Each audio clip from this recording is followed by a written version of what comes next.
Give me 5 minutes and I'll give you 5 reasons to buy this Redwood Empire Grizzly Beast. Or not. But if you act now, we'll throw in this Lucky 7, the New Yorker, for a small handling charge.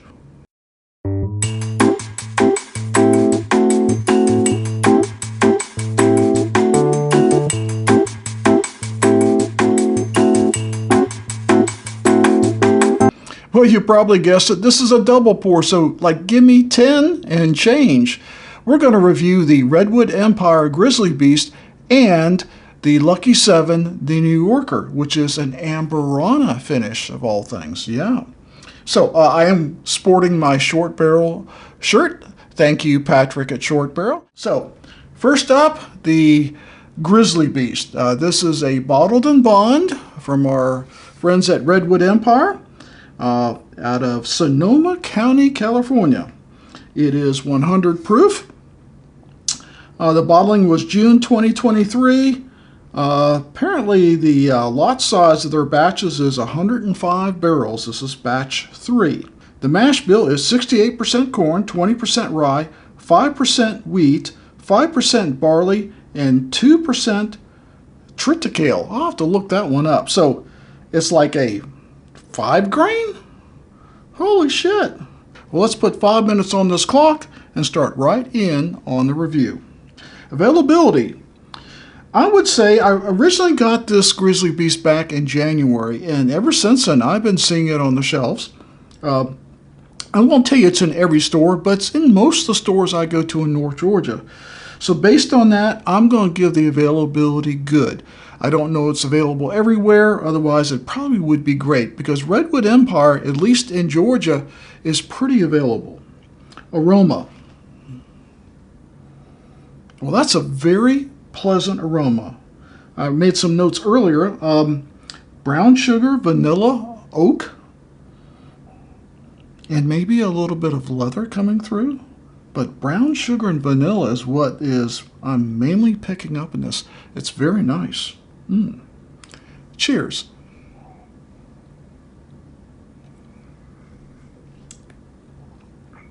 I did a short earlier today, so I've actually tasted this, and I made some notes from that. The taste is very good, and I'm getting the brown sugar comes across with some dark fruits. I would say like maybe cherries or raisins. Definitely some cinnamon. That leather that I was smelling in the aroma is come across. It's very good. It's a very pleasant taste. I'm enjoying the heck out of the stuff. Very good. And I noted before, the finish has a long finish to it. The palate turns into a dried fruit. The fruit is coming across the palate. You get some baking spices on the tail end, and that leather again comes through, along with a little bit of oak. But it's a nice savory finish, and I would have to say the taste is a savory bomb. Just a little bit sweet. I mean, just a hair sweet, but that savory goodness, kind of like a good barbecue sauce. I actually thought, I made a note down here that I thought was kind of weird. In the aroma, I thought I smelled prairie dust. You know that stuff they sprinkle on the steaks at Longhorn? I swear, I thought I smelled prairie dust in the aroma. So, value. I paid $79.99 for that, which to me is a little bit pricey. I mean, $80 for a bottled and bond. But this is such a good, savory bottled and bond. It's not your everyday bottled and bond. Now, is it my favorite bottled and bond? My favorite bottled and bond to this day is still the Bardstown Origin, the black label wheated. Now, this is a 4 or 5 grain, depending on how you count. I'd like to put this against some of my other 4 grains. This could be the top of the hit parade as far as 4 grains go. And $79, I think it's a good value. If it was $69, I might get it. It's borderline great value. At $69, I think this is an absolute must buy. At $79, you can probably find a lot of the bourbons with a little higher proof around that range. So if you're a high proof guy, you're probably not going to want to invest the $79. But if you're more of a medium proof guy like me, 100 to 120, I think you're going to enjoy the heck out of this. So it is a recommendation, and I'm going to give it 4 stars because it is a savory masterpiece. Redwood Empire, once again, has done a fabulous job. It's not inexpensive, but you get what you pay for, and I think with this Redwood Empire, I got what I paid for. I'm just about out of time, but part 1 of our Give Me 10 will be right back, and we're going to get into this lovely Lucky 7, the New Yorker. Okay, part 2 of our Give Me 10, or Give Me 5 double pour, is the Lucky 7. This is the New Yorker, not just New Yorker, the New Yorker. This is Barrell 01. It is 117.2 proof. It is Amburana cask finished, and it is, they're saying this is a full proof, so their entry proof must be around 117 because that's what they're bottling it at. This is a purchase from Sealbox, I believe. Yeah. And I got this not too long ago, about mid-June. This came out. And I'll go ahead and tell you that, well, we're going to get to the value, but I'll go ahead and tell you, this is about an $80 bottle, not including any shipping costs. So I think I paid $79.99, and we'll get to what I think the value is. But I was interested in it because I'd heard a lot of good things about the Lucky 7 Amburana, this New Yorker, and I've got a few Lucky 7s up on the shelf there. I'm a humongous fan of the Holiday Toast. I also like the Frenchman, and I thought, well, this might, if it's in that same, if those same guys are making an Amburana, I want to taste it, right? Oh, I didn't start the clock. So let's start the clock. Oh, try this again. So, availability, well, limited. I did get it from Sealbox. Their availability at Sealbox is can be hit and miss. I mean, they run out of stock and they have to get more, but they do sell it. And the good thing for you, if you're a first-time customer of Sealbox, I have a $25 coupon in the description. Sealbox does not pay me to say that. They don't give me this bourbon free. I bought this, but I know Blake, the owner. They are a good company. They do get a lot of craft bourbons to people that wouldn't normally be able to get them. I can't find Lucky 7 down here in North Georgia, so I'm very happy to Blake and Sealbox that when they come out with the Lucky 7s that I can get it. I'm a big fan of Lucky 7. So, limited availability. Sealbox was the way to go. There's other people out there like Bourbon Outfitters. I'm sure that they're not the only way, but do check Sealbox, check their price, and look into that discount code that's in the description. So, aroma. I had a blind of several, I've had several blinds of Amburana finished, and the Barrell, which is my current favorite, usually comes up first or second. Sometimes on a blind, you end up going with the strongest Amburana taste, but then on an everyday, you go like, I really don't want that much Amburana taste. So I really like the Barrell because of the way they deal with the Amburana. So I'd be interested to see, does Lucky 7 do it better?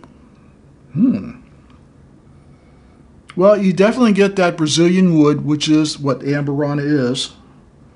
But it's not, some of the Amburanas I have, like the Nulu and the ASW Fiddler, I mean, they will just knock you over with how strong the Amburana is.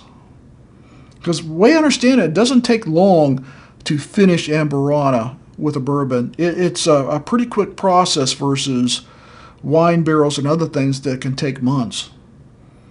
So I smell it, Amburana is very unique. You can definitely pick it out in a lineup. And like a lot of Amburanas, you know, I do get some bourbon notes, but it's so masked by the Amburana, which is very typical for Amburana. So, cheers.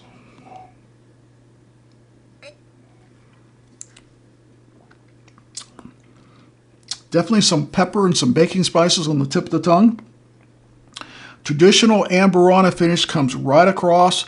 It is a little bit sweet compared to normal bourbon sweetness. I'm definitely getting, I would say, a strong hint of cinnamon in there with the Amburana. Definitely getting some oak in there. I don't know if they put an age on this. If I find the age of this, I'll put it on the bottom of the screen. I think Lucky 7 may source or contract distill their bourbon before they finish it, but this is good. This is very good. It's the right level of Amburana that I like. That's not overwhelming and you're just going like, oh my God, is this a liqueur or is this just, I can't taste the bourbon? Those kind of Amburanas, and I have a few of them. I'm looking at them right now. But this one, I taste the Amburana and the bourbon. It's pretty balanced. The Amburana is there. You can't mistake it. But the bourbon is there too. And a good bourbon. A lot of molasses, brown sugar coming across there. It's not depleted like some of the Amburanas are. So the aroma, I would say, is very good for an Amburana because it's not overwhelming. The taste, I would say, I'm writing the word right now, fabulous. The taste is fabulous. The finish, not as lasting as I remember the Barrell being, but it's been a while since I had the Barrell. But almost like a nutmeg with a little brown sugar sweetness and a little bit of leather coming across. It's nice. It seems to be fading pretty quick, but it's a nice finish. It just doesn't last very long. Wow. So let me hit that up. We've run out of time. Value. Well, it's $79. What did I pay for this barrel over here? $79. Now, I did have shipping involved with this, but so value, I would say fair. Not good, not great, but fair. Amburana finishes tend to be a little pricier than some other cask finishes. I think Brazilian wood is expensive, and I think it's limited. Although it can be reused several times, as I understand it. It's not a one-time use. So what would I score this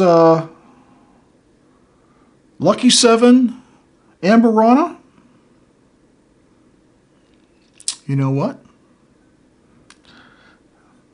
I'm unsure. I'm going to have to take another taste.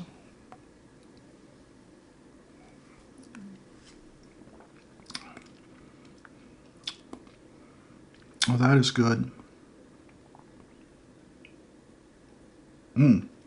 I don't think I was scoring the barrel back then with stars as I do now. I probably give it, I don't know, like go out and buy it right now, stop the video, one of those kind of things.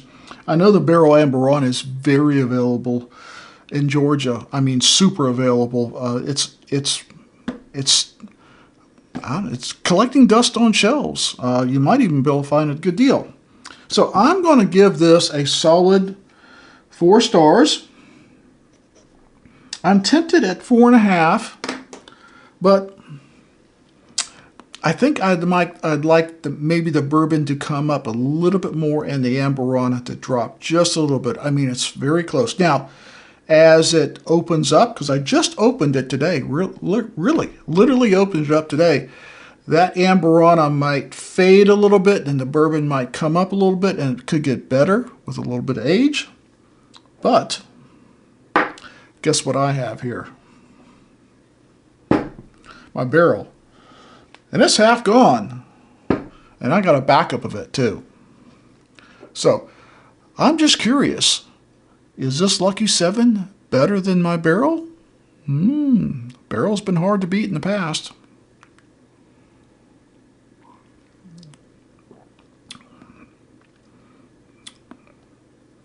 Wow. This isn't quite as sweet, and it's nuttier. A little more Jim Beanish. Now, the bourbon comes through a lot more. The Amburana in here is the mildest of any of the Amburanas I have. But is it too mild? Good question.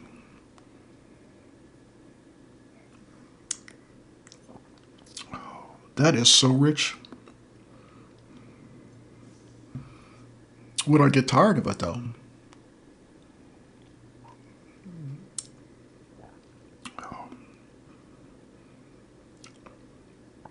Wow. The Barrell is good.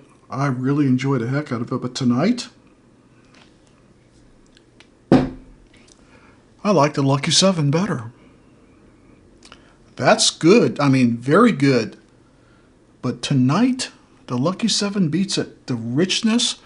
Even though I'd like it a little less Amburana, the Barrell just tasted like it didn't have enough. And comparing side by side, tonight I'd rather drink that Lucky 7. And about the same price.